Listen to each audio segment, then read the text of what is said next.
Fala galera, como é que vocês estão? Espero que estejam bem, sejam bem-vindos a mais um vídeo do nosso canal. Como vocês sabem, ou talvez não saibam, eu sou Italo Marques e esse é o Noah no Ar. E hoje eu venho falar sobre a terceira temporada de uma série que é bastante popular e desde a primeira temporada reuniu uma grande base de fãs ali. Na segunda temporada manteve seu sucesso. Teve um spin-off aí entre a segunda e a terceira que também agradou muito o público e agora chegou ao seu terceiro ano para contar uma história que era bastante aguardada pelo público desde a primeira temporada. É claro que eu estou falando de Bridgerton. Então se você quer saber o que eu achei sobre essa nova temporada da série, é só aguardar aí para depois da vinheta.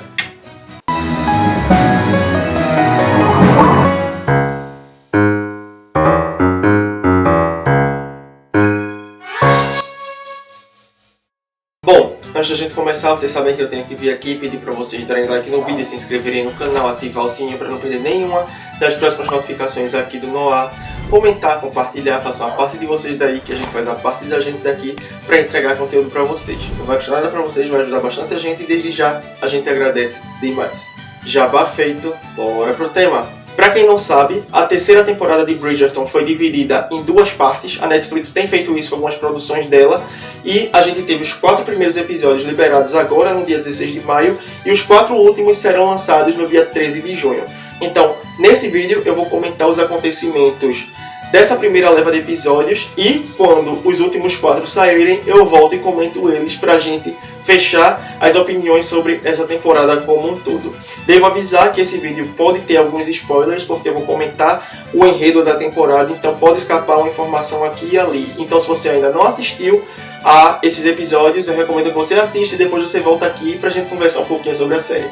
A terceira temporada de Bridgerton mudou a ordem de como as coisas acontecem nos livros.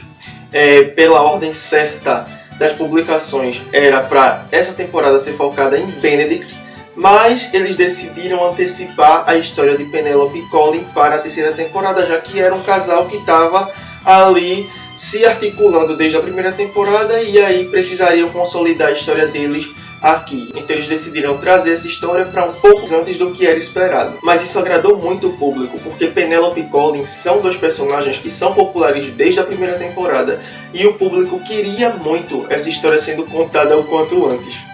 Então a gente começa essa temporada com a abertura da nova temporada social londrina, onde as pessoas estão ali para formarem seus pares e eventualmente se casarem.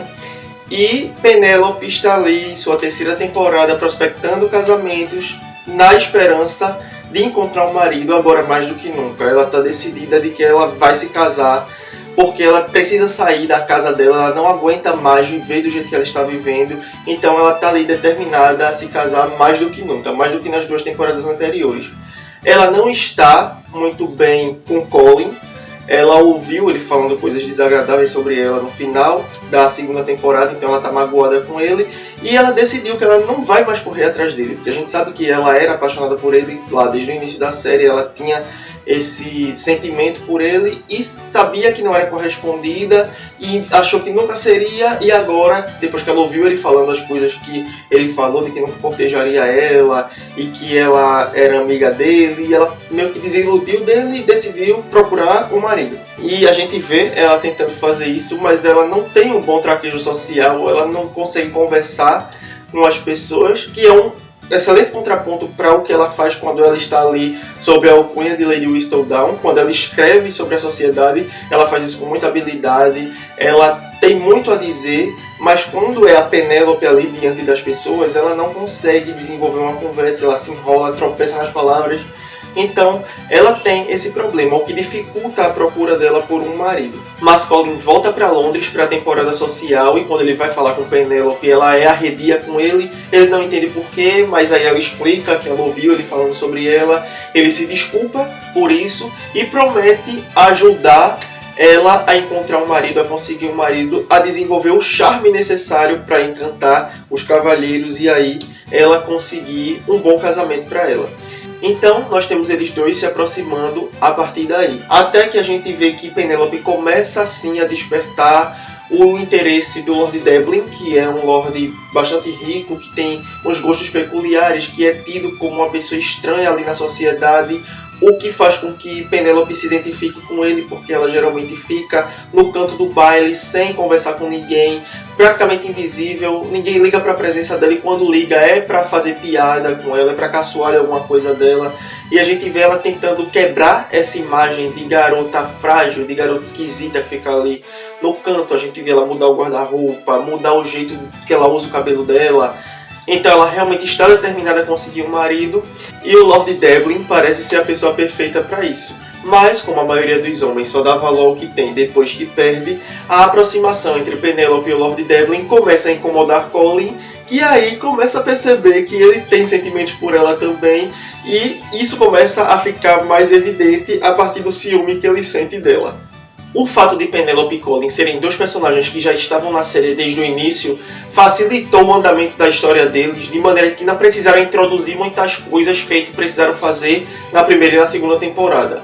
Na primeira temporada tinha todos os personagens para introduzir na história, e na segunda tinham alguns que eram importantes para o andamento do enredo da temporada, que precisaram ser introduzidos nela também, que foi o caso de Kate e Edwina. Aqui, os dois protagonistas da temporada, Penélope e Colin, já estão na série desde o início, então a gente já conhece eles, a gente sabe como é que a história veio se desenvolvendo até aqui.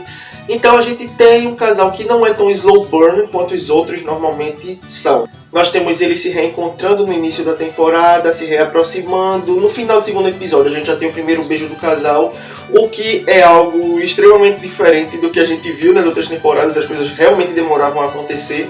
Mas como essa temporada é dividida em duas partes, a gente tem os 4 primeiros episódios, que foram os que foram liberados até agora, focados em desenvolver essa relação entre eles ali, sem enrolar muito. Então a gente tem os momentos entre eles ali, os momentos que são necessários. A gente vê que eles não tentaram preencher com muita coisa, não tentaram enrolar demais. Então a gente tem esse arco deles todo muito enxuto ali. Até porque tem outras histórias no decorrer desses episódios também. E eu gostei bastante de como eles fizeram essa história andar. Como a progressão dos fatos se deu até o momento em que a gente se encontra aqui.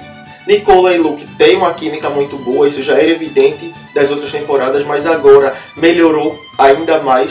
Eles estão muito bem em cena, a gente vê a relação deles ali se desenvolvendo de uma maneira muito orgânica e muito bonita, a forma que um olha para o outro, que eles passam os sentimentos no olhar. Nicola tá linda nessa temporada, ela já era bonita, mas agora ela tem o glow up, até porque ela é a protagonista da temporada, então a gente vê que ela tá ali se fazendo aparecer mais do que ela aparecia antes, e isso é maravilhoso. Principalmente pela escolha da série em manter ela do jeito que ela era desde o início, em questão do corpo.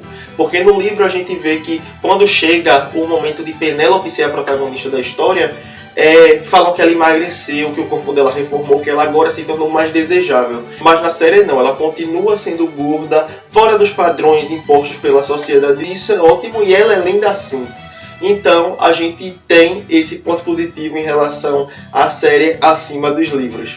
Outra história que a gente vê se desenvolvendo muito aqui é a de Penélope com Eloise. Elas tiveram uma briga no final da segunda temporada, depois que Eloise descobriu que Penélope é a Lady Whistledown, então elas se afastaram, e Penélope agora começou a andar com Cressida Cooper, que é uma personagem que a gente conhecia nas outras temporadas, e ela não é uma pessoa agradável, ela tem umas atitudes duvidosas, e isso parece incomodar bastante Penélope, porque Cressida é uma das principais inimigas de Penélope ali na alta sociedade, que implica muito com ela.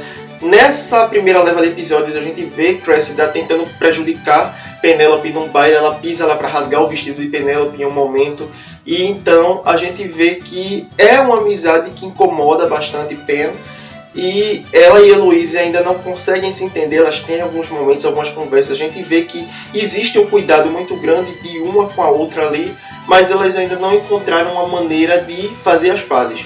Então a gente tem elas passando por esse momento aqui nessa primeira parte da temporada. E a amizade de Eloise com Cressida serve também para humanizar um pouco Cressida, pra gente entender o porquê dela ser como ela é, a questão da família dela, o pai dela que é muito rígido, que pega no pé dela. Então ela se tornou uma pessoa meio cruel por conta do tratamento que ela recebe em casa. E Cressida também vem para mostrar para Eloise que ela também tem umas atitudes duvidosas. Quando se espalha a fofoca de que Penélope recorreu à ajuda de Colin para conseguir encontrar um marido ali na temporada social, A Lady Whistledown obviamente publica isso, ainda que a Lady Whistledown seja a própria Penélope, mas ela fala que seria suspeito ela não publicar uma coisa como essa, sendo ela o alvo para se preservar. Todo mundo ia começar a desconfiar, já que a Lady Whistledown estaria passando um pano para ela ali. Então a gente vê que, ainda que seja para se prejudicar, ela está ali fazendo o que precisa ser feito através da alcunha que ela adotou para si, para fofocar sobre a alta sociedade.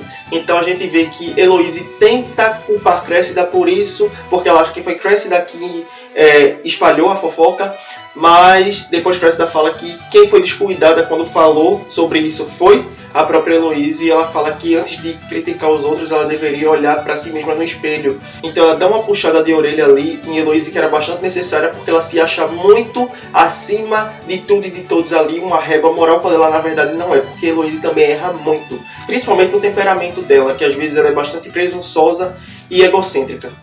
Outra personagem que ganha bastante destaque nessa temporada aqui é Francesca. Ela teve papéis bem reduzidos na primeira e na segunda temporada, fizeram piada com isso, falaram que ela ficava ali esquecida porque ela aparecia em uma ou duas cenas nas temporadas anteriores, mas aqui a gente tem um foco maior nela, a gente descobre mais sobre ela, descobre que ela, diferentemente dos outros Bridgerton, não gosta muito de festas, ela gosta de calma, de ficar no silêncio, tocar músicas, ela é muito boa tocando forte piano.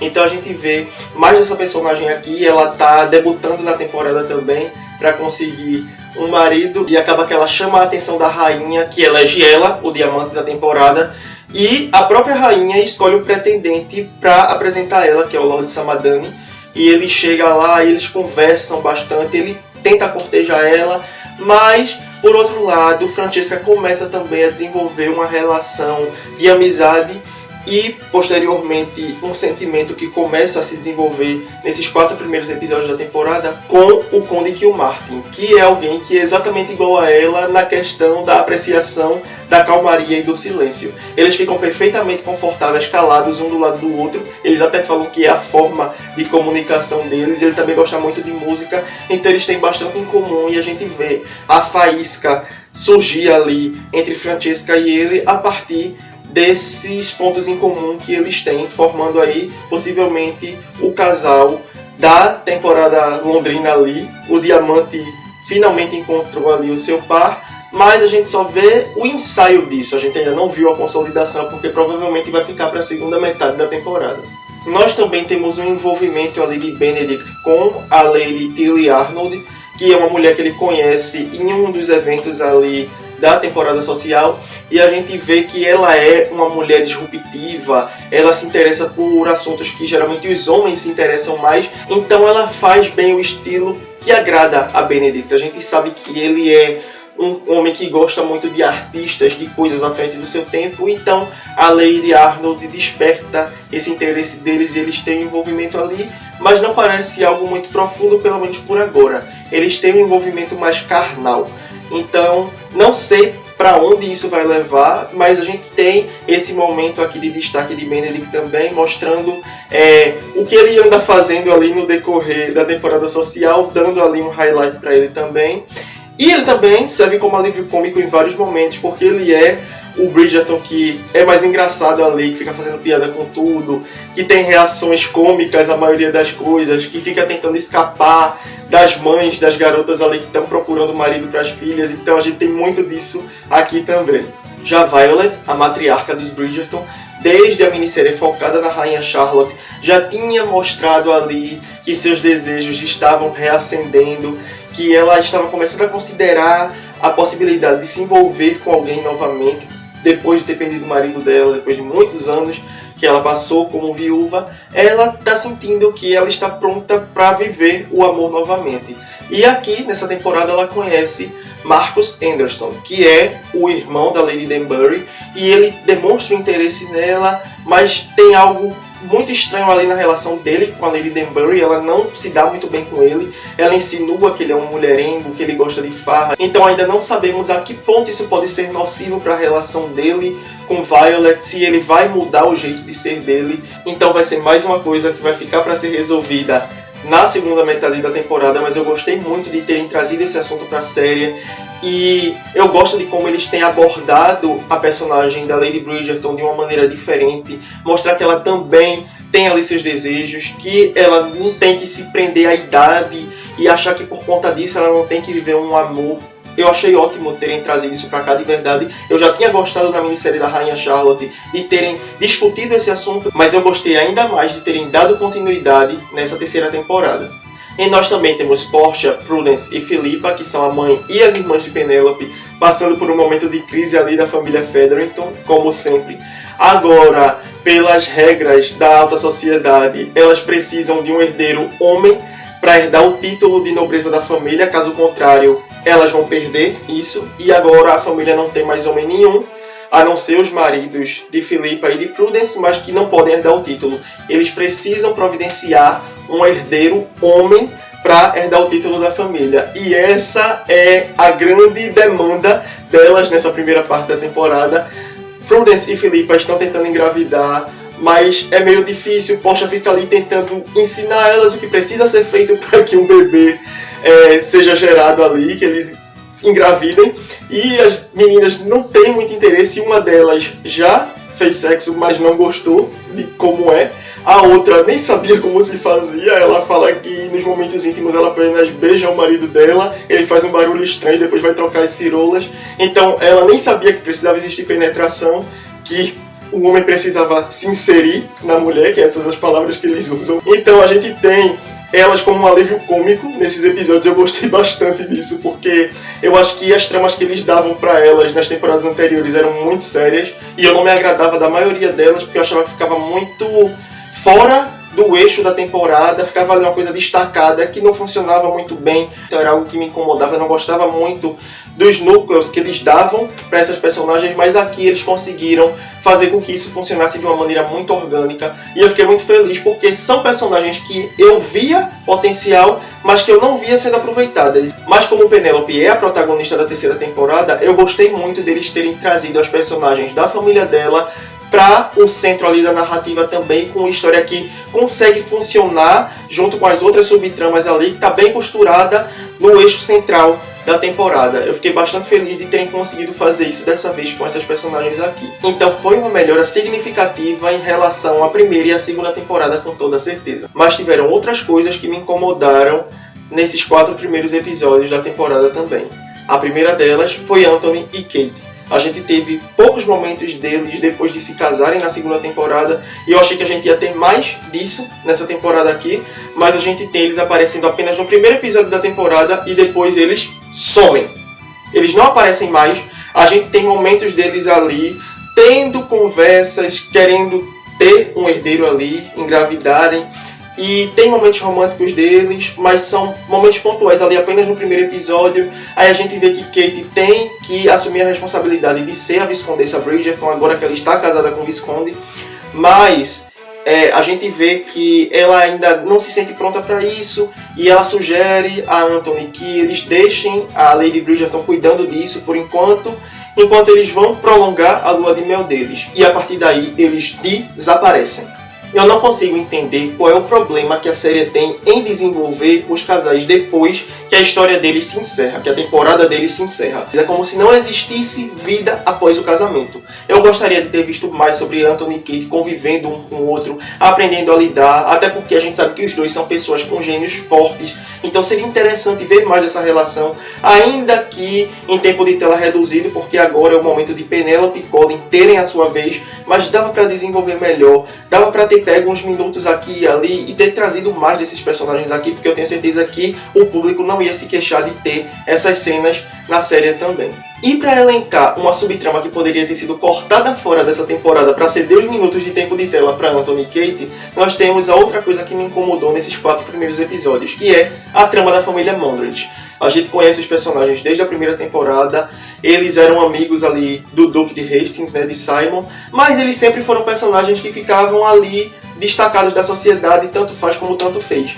Mas resolveram dar uma trama para eles aqui, com o filho deles herdando o título de barão de Kent, então eles vão ser alçados à nobreza agora, eles têm uma grande casa, têm os empregados, eles estão se habituando a essa vida de nobres, frequentando os bailes e os eventos da alta sociedade, mas é uma trama que não conversa com nada, ela fica ali, apenas girando em torno da própria órbita, enquanto as coisas estão se desenvolvendo aqui, eles estão aqui, tendo cenas desconexas de todo o resto. Então é uma trama que eu não poderia me importar menos. Poderia não ter, que não faria falta. Mas para resumir, no que concerne a história central, esses 4 primeiros episódios apresentaram uma história fluida. Os episódios são muito legais de assistir, eu gostei muito. Eu assisti os 4 seguidos ali de uma vez só, porque realmente me empolgou. São personagens que eu gosto muito de acompanhar. E Colin e Penelope são 2 personagens de que eu sempre gostei muito. E eu gosto da forma que eles estão retratando a história deles aqui, a forma como eles estão sendo fidedignos a algumas coisas dos livros ali, algumas linhas de diálogo, a cena da carruagem, que é lendária ali, que todo mundo estava esperando para assistir, que é a cena que encerra esse primeiro bloco aqui de episódios. Só no dedinho, só no dedão. A forma que Colin encerra esse 4º episódio com a fala que é exatamente igual ao livro. Pelo amor de Deus, Penelope Featherington, você vai se casar comigo ou não? E aí, o episódio termina nisso. E eu gostei bastante desse primeiro bloco. Eu acho que a divisão de episódios, pela primeira vez, funcionou muito bem. Eu acho que das outras vezes, as outras séries não conseguiram fazer isso jogar de maneira funcional para a série. Eu acho que prejudicava mais, porque o primeiro bloco sempre dependia muito do segundo. Esse primeiro bloco é muito focado em Colin e em Penelope, entendendo o que eles sentem um pelo outro ali.